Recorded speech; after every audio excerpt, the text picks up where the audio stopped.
High শিক্ষার্থী বন্ধুরা, কেমন আছো সবাই? আশা করি সবাই ভালো আছো। আমিও ভালো আছি ইনশাআল্লাহ। আমরা এখন এই মুহূর্তে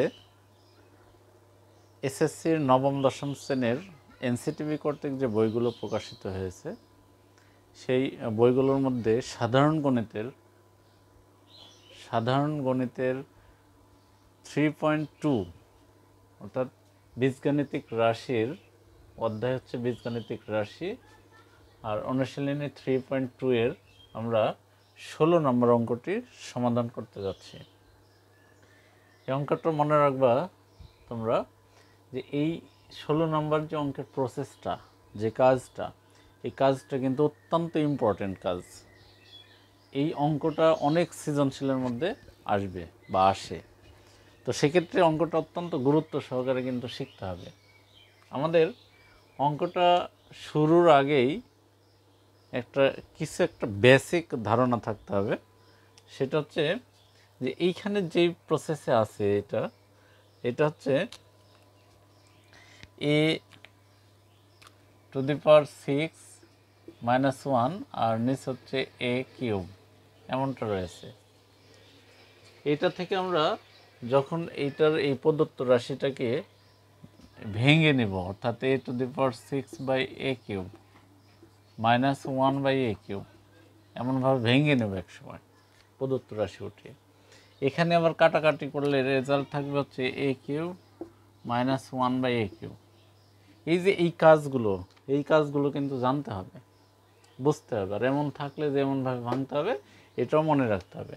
তাহলে এখানে a³ এটাকে ধরবো আর এটাকে b³ ধরবো, তাহলে কিন্তু আমাদের সূত্র দাঁড়াবে a - b all³ এরকম কিছু একটা সূত্র দাঁড়াবে, যেটা সূত্রগুলো আমাদের জানা থাকতে হবে। অর্থাৎ এখানে হচ্ছে প্রয়োজনীয় সূত্র সেটা আমি নোট করে দিই।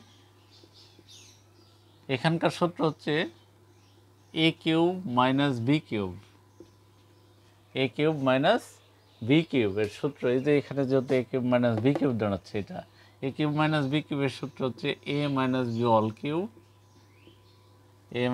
all³ plus 3ab into a - b, এমনটা। a³ - b³ এর সূত্র a - b all³ plus 3ab into a - b। সেই ক্ষেত্রে আমরা কিন্তু এটা থেকে আমরা এই সূত্র ব্যবহার করে অ্যান্সার করতে পারবো। এখন লক্ষ্য করতে হবে যে এই জায়গায় যে রয়েছে a-1/a, এইটা কিন্তু আমাদের উদ্দীপকে দেওয়া নেই। তো উদ্দীপকে দেওয়া নেই, তাহলে আমরা কি করব? এখান থেকে যে কোনো প্রসেসে আমরা এটা তৈরি করে নেব, বাহির করে নেব। সেক্ষেত্রে সর্বপ্রথমে আমরা যেটা দেওয়া আছে সেটার দিকে লক্ষ্য করি আসলে প্রশ্ন কি বলছে। প্রশ্নে দেওয়া আছে এটা, আর বাহির করতে হবে এটা। এইখান থেকে আমরা কিন্তু এই যে প্রদত্ত রাশি এভাবে কাজ করে বাহির করব।